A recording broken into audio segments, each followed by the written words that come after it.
we live on YouTube? I've got some feedback music. If you can please mute your microphones, I'd be grateful. Okay, welcome everyone to another episode of Crypto Hour. Today is Friday, 27th of September. So the last time we did a Crypto Hour was on the 6th of September. So let's go and have a look back and see what's changed since then. And you can tell me as well, okay? Because I've been away on holiday, so you need to refresh me. All right, let's go and so look at a few things that are changed. So let me just can you see my screen first? Can you see the gold chart? What I want to see the gallery.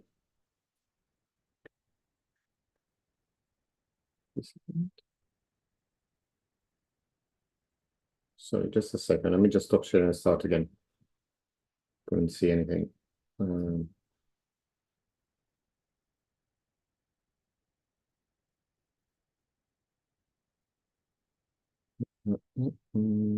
Sorry. I'm making a little bit of a mess this morning. Just give me a sec.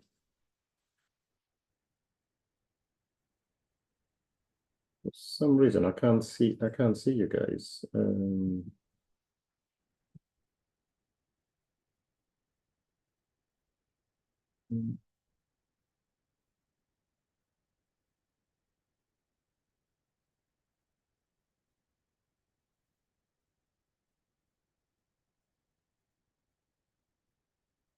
Anybody knows how I can turn on and off the gallery?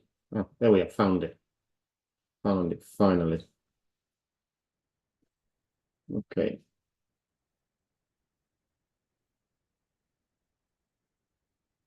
This is strange. It's everything's, I don't believe that in two weeks, the old Zoom controls have changed as well. Okay, can you just confirm that you can see the gold futures chart? Yeah. Okay. Fantastic. So, if we see where we were on the 6th of September, just again get the Zoom controls out.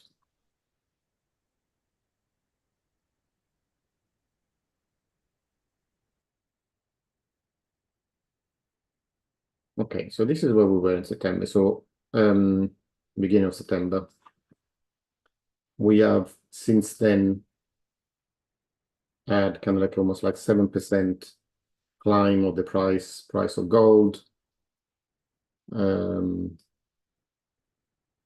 S&P 500.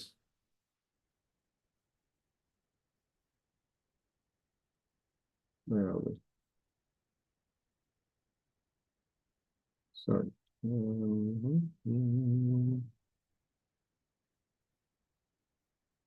The S&P 500, where were we? There we are. So the S&P 500 is climbing to new highs, and we go to Bitcoin. Again, everything has gone up in price, basically gold, shares, crypto. So what happened on the 6th of September to cause all of this? Anybody can refresh my memory? Because this is good for for your understanding, for looking forward. Was it the interest rate decrease? Sorry, say again. Was it the decrease in interest rate? No, that wasn't. That came later. Was it later? Yeah, that was later. So if we can look back at the calendar, if you see on the 6th of September, we had the non-farm employment change, so-called non-farm payroll, NFP, whatever, you might have heard. If you trade in stocks and shares, you would know about this because it's probably the most important announcement of the month. Okay, so we see here on the right-hand side, expectation 164, actual 142, and the previous level that we had, in the months before was 89,000. Okay, so the the only time that this basically is the new jobs being created, non-farm jobs being created. And the only time we have been below 100,000 in the past, it's always been followed by a recession in the next few months. So obviously, as we said before, the two things that we're keeping an eye on. One is inflation, and the other one is the job market. Okay, so what also happened a few days before, so a few days after. So this announcement preceded all the interest rate announcements from the euro, from the pound, from the dollar. Okay, so if we're going ahead, where was that? So the week after, we had, one of the other things that we look at, which is the CPI, which is the inflation figures, which again are pointing down towards getting back towards the target rate of around 2%. So it's as expected, was as expected 2.5%. And we also have the euro interest rate going from, oddly enough, about 0.6% down from 4.25% to 3.65. A bit random, normally it would go into 0.25% increment or decreases, but so this was cut by 0.6%, and then the week after is when we had the interest rate cuts in the US. Okay, so that was last week. And you can see the federal funds rate that went down more than expected by 0.5 percentage point. But at the same time, this was, although, you would expect when there is a large cut to start to be followed by declaration of saying that we are going to basically carry on cutting aggressively. Instead, there have been mixed signals. Okay, so although there has been a 0.5% cut, which was more than the market expected, at the same time, the declaration that came afterwards during the press interviews where kind of gave away mixed signals. And we see that the majority of the people that compose the Monetary Policy Committee don't expect any more cuts in 2024, which is strange. So in a way, we know that the market feels that the Fed is a little bit behind the curve, so it's front running the Fed. So what's happening then in the bond market is that there has never been such a big difference between the bond market prices in the market and the official interest rate, which is still very high compared to where the market thinks it should be. So what has happened since then, obviously, is that yes, the interest rates have been cut, but the market was already expecting that because of the bad job figures. Okay, so because at the moment interest rates seems to be going towards a 2% range by itself without the Fed having to do too much. So the main concern now is to keep a healthy job market. Okay, and this has been deteriorating now for a while. I can show you a few. Coming back, where we were. So you can see the 3 months average. This is of the non-farm payrolls. So that announcement that I was showing you before. Okay, which at the moment is hovering between the 100 and 200,000. Okay, now every time that you can see the red line, every time that this average has gone below the 100,000 line, has always been followed by a recession in the following quarters at the very least. Okay, so this happened in 1990, happened in 2000 and 2001, and it happened again in 2008. The strongest, the great financial crisis of 2008. So as we are approaching this, there is kind of expectations that we might go towards towards a new recession. Now, if we look at other things like hiring in cyclical industries, it's at the lowest it has been in the past 7 years, and you can see here how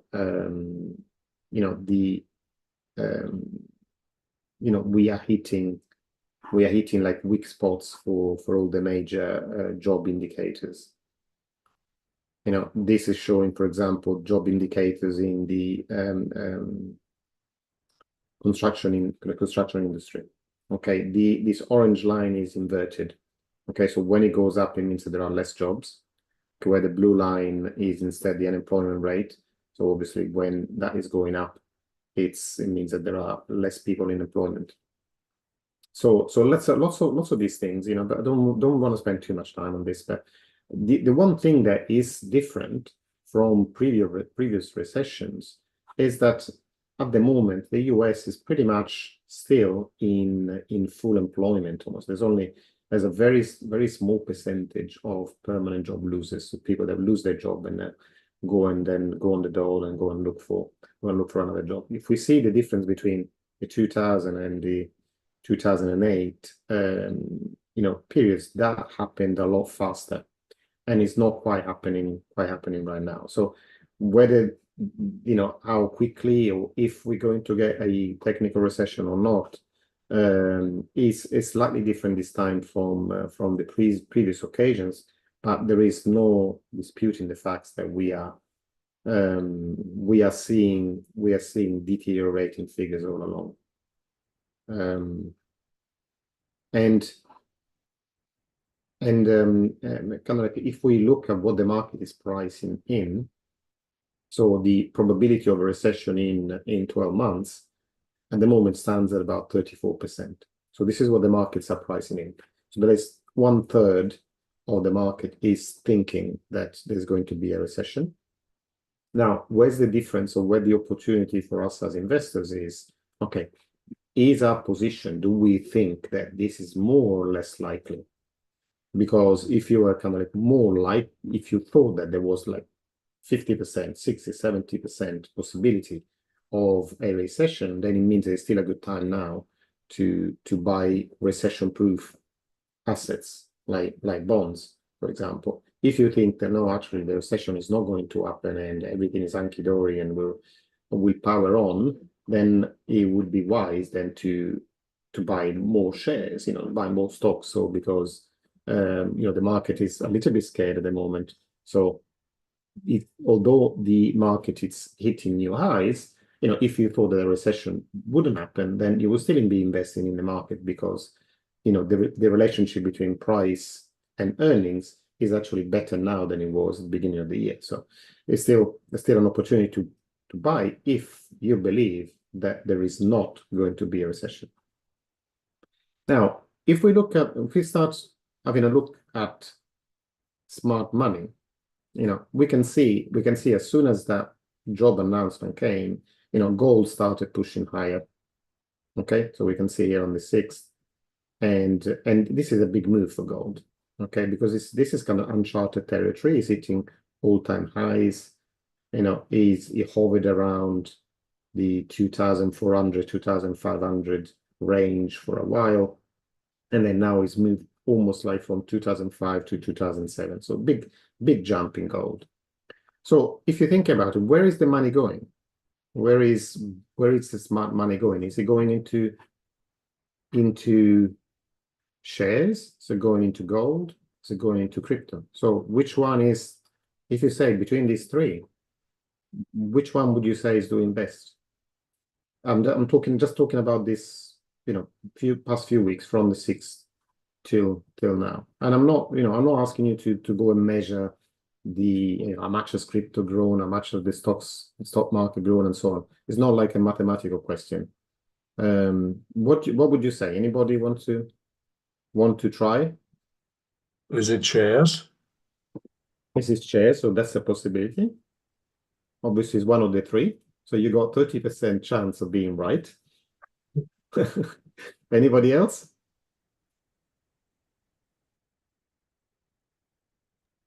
Anybody else? And the other question is, how do we check? How do we know? How do we see? How do we compare? Anybody? Well, it's a mix of all three, Luca. A mix of all three. So that's really standing on the fence, Ray. Yeah, but all charts are showing it, right? Sorry? Yeah, because you're looking at dollars. You know, obviously. So what is that telling you? Is that if the job figures are bad, the interest rates, as it follows, will need to be cut more faster than we thought originally. So it's obviously the dollar itself is losing some attractiveness, because, you know, going forward, you know, if you're thinking about the people that maybe like pensioners that want to have an income where it was easy, you know, until now, to just buy very short duration bonds, for example, 3 months or 6 months, because they're giving really good interest rates. Now, as those interest rates are going down, it becomes less attractive. So anything that's priced in dollars, you know, will look like it's going up, but which one is doing better? So I'll tell you the trick, okay? So we know already what gold is doing, and we can measure this. Okay, so if we look at the Monday, the day after the announcement, to where we are right now, at the moment we're at 6.5%. Okay, so if we go and have a look at S&P 500 or Bitcoin, what we can do, we can divide them, because on TradingView you can put formulas as well. So if you put S&P 500 divided gold, then you see this is the S&P 500 priced in gold. So let's go back to the 6th of September. Well, oops. So this is where we were on the 6th, Monday, on the Monday following, and this is where we are now. So gold is going up 7%, and, you know, stock market has gone up less than gold. Okay, so in gold terms, it would have been better to hold gold than hold stocks and shares. So we'll go and do the same thing with Bitcoin. With Bitcoin USD divided gold.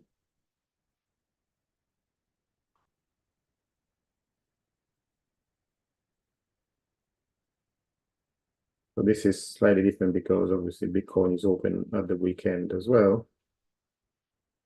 If we look at, again, let's do a proper comparison like we have done with the others. So where are we doing from the Monday? Okay, so that's where we were on the Monday following the announcement. So we can see that from there to have a fair comparison, you know, at the moment, Bitcoin, it trumps, at least since the announcement, trumps both the stock market and gold. So Bitcoin in gold terms has gone up 11.8%. Okay, so that means, so that shows you, you know, how assets are being moved.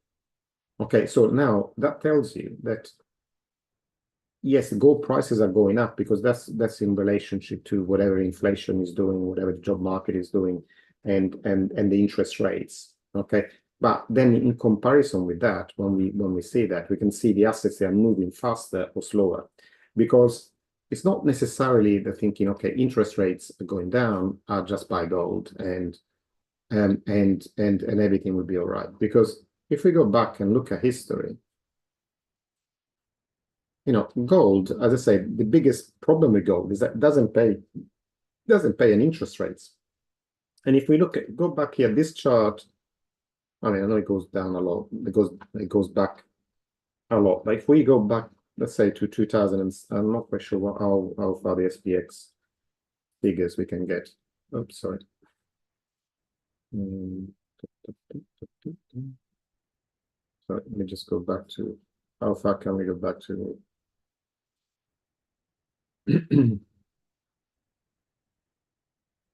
Let me just see if I'm maybe changing charts. It's simply 500. There we are. Okay, this. How far do we want to go back? Shall we go from, let's say, from this low before 2002?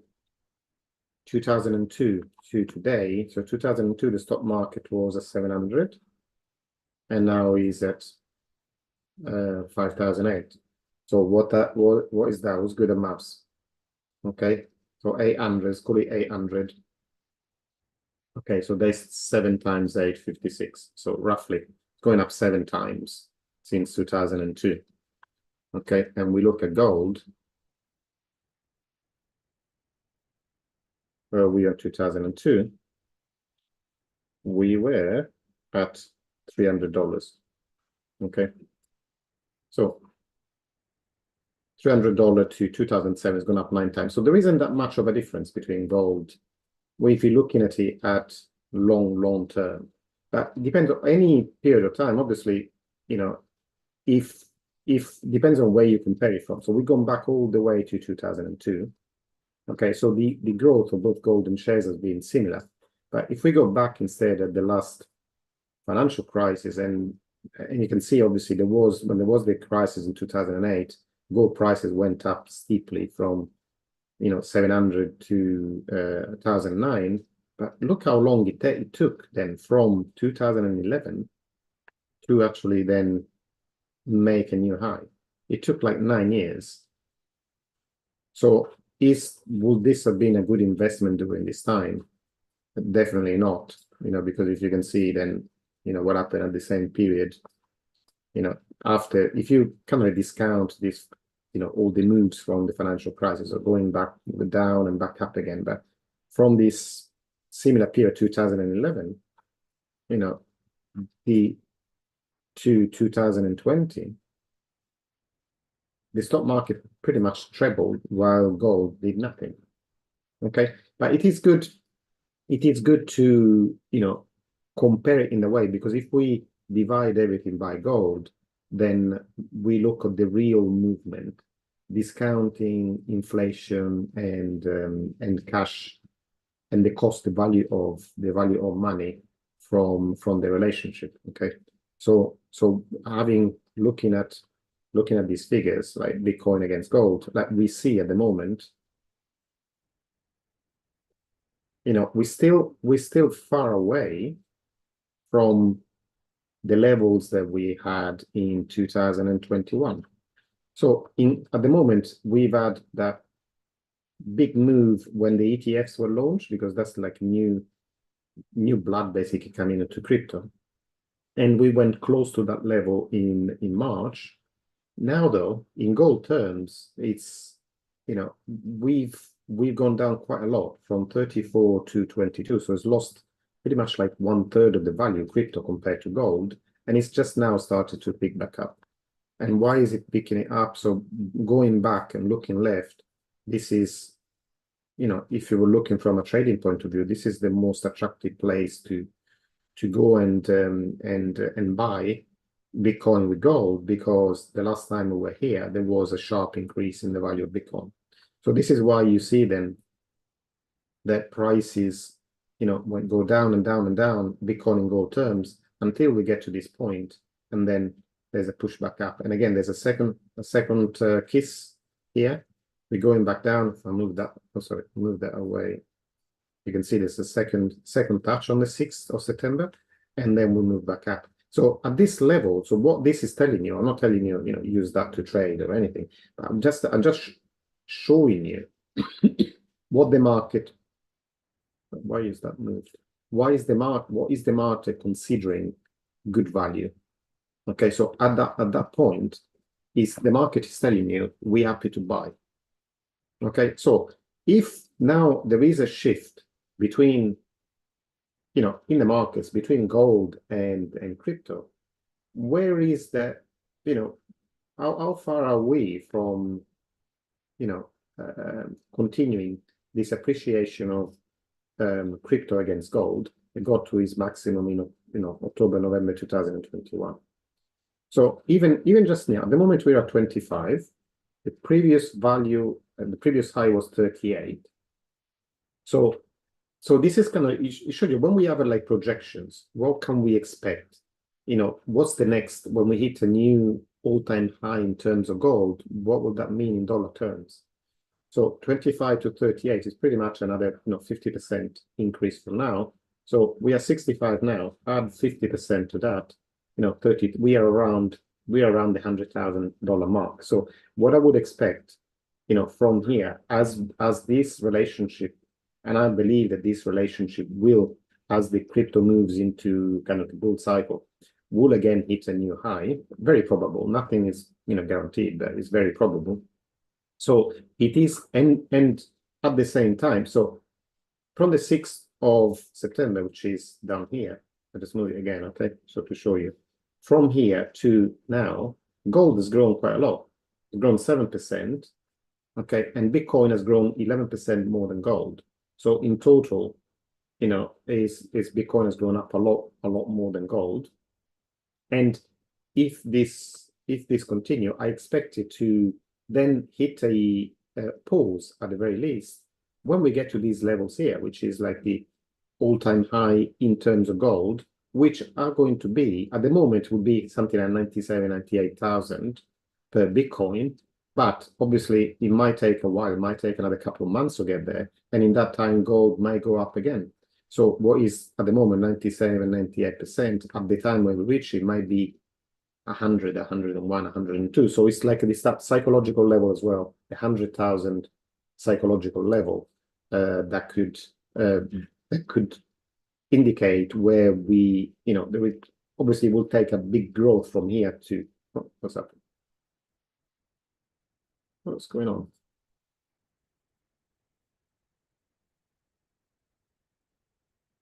Ah, this is strange. So there's a big jump from here to there.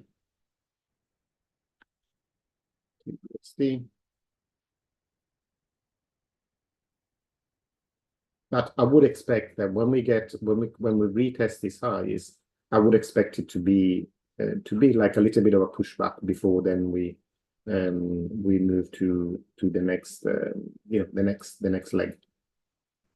So let's go and have a look as well at the ETFs. So let's have a look first of all the Bitcoin ETFs. Look at the US dollar flows, and you can see. Sorry, this is Bitcoin. So you can see that this has started again. So this at the moment it shows you from the 13th of September. Okay, but you can see that from at least the 13th and even before, we can see probably from here. You can see here the green starts on the 6th, pretty much from the 6th of September. It's all green apart from a couple of days. Okay, so it shows you that the flows are then reversed, and money is coming back into these funds. As usual, the Grayscale is still pretty much red all the way, and all the others are green. And this is, so at the moment, not just BlackRock is getting, will soon be double the size of Grayscale. Also, I expect Fidelity to catch up to Grayscale. So in a way, I'm looking at this not because I've got anything against Grayscale. It shows you that where the selling pressure as well, the majority of the selling pressure is coming from here. So as this gets smaller, the effect of the selling pressure from Grayscale on the ETF, Bitcoin ETF market is going down. Okay, and so when we see money coming into the other funds, then the overall effect is going to be positive. As we can see now, we have breached the 18 billion. So we've got 18 billion of fresh money coming into the Bitcoin ETFs since launch. So this is net of all the money that's gone out of Grayscale. Okay, so which is a lot. And if we compare instead to Ethereum, and we can see we can play the same game as well with in a moment with the altcoins. We'll have a look at obviously Ethereum is the other asset that is investable from an institutional level, because now we go ETFs, Ethereum ETFs as well. And these are now again the outflows from Grayscale are getting smaller and smaller, and this is where all the pressure has come from, mainly. So I mean, we can see that in the past week or so, we have started seeing again green numbers coming in. Okay, 43 million, 62 million, that's minus 80, which was a day where there was like some sell-off from Grayscale. But we're starting to see green numbers coming in. The overall effect, though, is still negative. Okay, so since the launch of the Ethereum ETFs, there's been an outflow of $580 million from Ethereum. And we can see Ethereum almost like the gateway to the altcoins. So this is what we see in the Bitcoin is going up. The altcoin market is starting now to show some, signs of life, but it hasn't really started in earnest. And we can probably use this to follow. As this then becomes smaller and we can see capital flowing back into Ethereum, we will see the effects as well in the altcoin market. So if we look at this now, instead of this, we'll have the total 3, which is this is the total crypto market cap, excluding Bitcoin and Ethereum. So you can see how 635 billion at the moment is the total altcoin market cap once we've eliminated Bitcoin and Ethereum. And the total, let's have a look at the total number for the whole market at the moment, up to date. At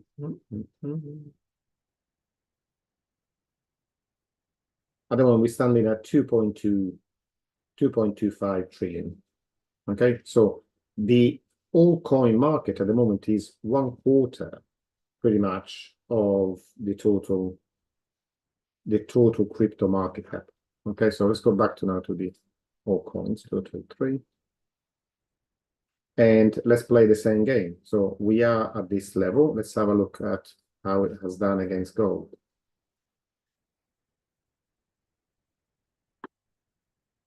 Let's make it a little bit bigger. So we can see, first of all, now look at the difference, the distance in Bitcoin between where we are now and the all-time high in 2021 was pretty much 50%. Okay, here is a lot more than that. So it is 240 against 611. So you can see, to get to the same level, this would have almost have to treble, where Bitcoin only need to grow by 50%. So you can see now the effect, the multiplier effect, that there is a difference between Bitcoin and altcoin. So when things are starting to grow, this move, so this is the last bull market, is a lot more violent in altcoins than it is in Bitcoin. So this went from, if you see it from January 2021, it went from about 50 million to 500, even to 600. So it went up 12 times. At a time where Bitcoin went up by about from 20 to 73.5. So it grew like more than 3 times faster than Bitcoin. But let's go and have a look at what happened since the 6th. And again, these we can see that we are down here.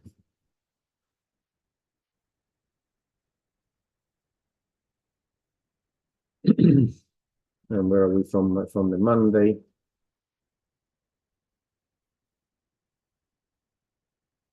We are now going up, 12.5%. So this is going up even faster at the moment than Bitcoin.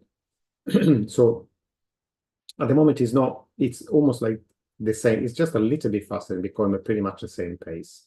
So we haven't really started the kind of altcoin season, but there are signs that we are starting to go in the right direction. Now, points that we look at for confirmation. Okay, in this case, to have a proper confirmation, I would expect to get it once we get beyond that point. And the same thing for Bitcoin. So we're still about 10% away from what technically, to have a close above this point will mean that we have interrupted this downtrend. This lasted since March. In Bitcoin instead,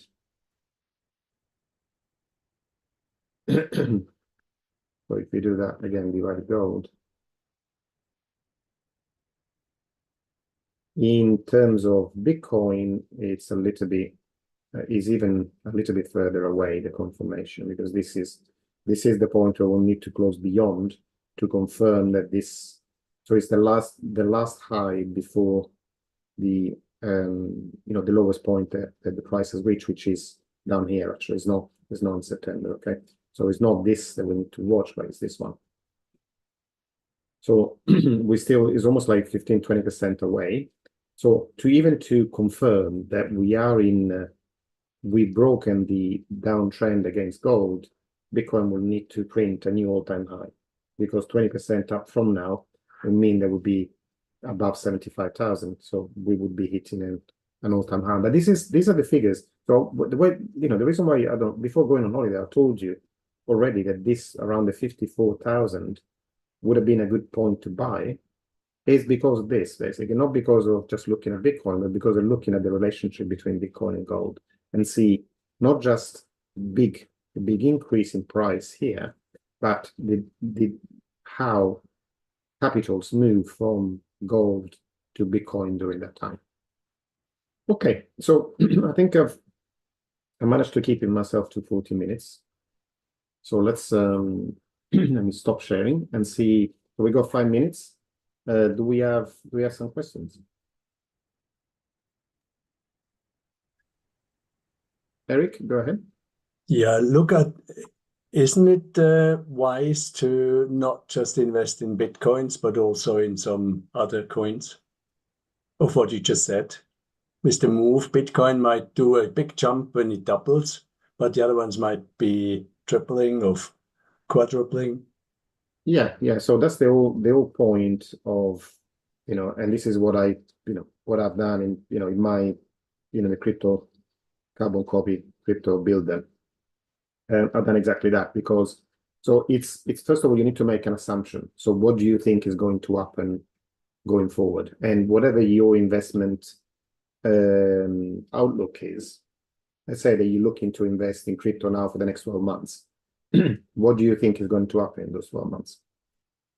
If you think that, okay, you allocated some capital to cryptocurrency, and you think that in the next 12 months there's going to be, let's say, a decent growth in cryptocurrency, then you potentially where you're going to get the bigger returns is in the coins, and normally do best when the tide is going up, basically. So in those cases, yes, a lot of other coins will go up a lot more than Bitcoin. So Bitcoin goes up 2-3 times. Other coins will go up probably about 10. Obviously, you go to smaller project. I mean, there is a big variety of projects out there, from very big to very small. But you go into smaller project than Bitcoin, obviously the risk increases, but at the same time the potential returns increase. So it's always like a toss-up between, what's the risk that you're taking and how much are you gaining. Okay, so I think the answer is not so much what's the best thing to do, but it's, what do you want your money to do? And what, especially not in general, but the money obviously to invest in crypto, you must have allocated part of your income, savings, whatever it is, to cryptocurrency. Okay, and I'll say whatever you invest in anything, whatever that is, whether it's a property, whether it's crypto, whether it's bonds or stocks and shares, I think you should always have a goal in mind. So if I'm buying Apple shares today, and what do I want to do with them? What's my plan? Do I plan to keep them forever, and just take the dividends? Or am I planning to make a gain over the next 12 months? And then in that case, if I want to sell them, what's my target? Am I aiming to sell a 50% profit? So whatever you buy, you need to make a plan. And then, obviously plans can always be adapted, can always be changed, but you've got to have a clear idea of what you want to do with it. If this is money that I would say, is you happy to take a very well calculated risk, then by all means, very strong projects away from Bitcoin and Ethereum are going to grow a lot more than Bitcoin. Definitely. I don't think it's but if you think that you're not sure, for example, if you think that crypto maybe is not going to do that much in the next 12 months and you're not sure, then obviously there is a lot less downside risk in Bitcoin than there is in other projects. So Thanks very much. Okay. No problem. Anybody else? One last question before we finish.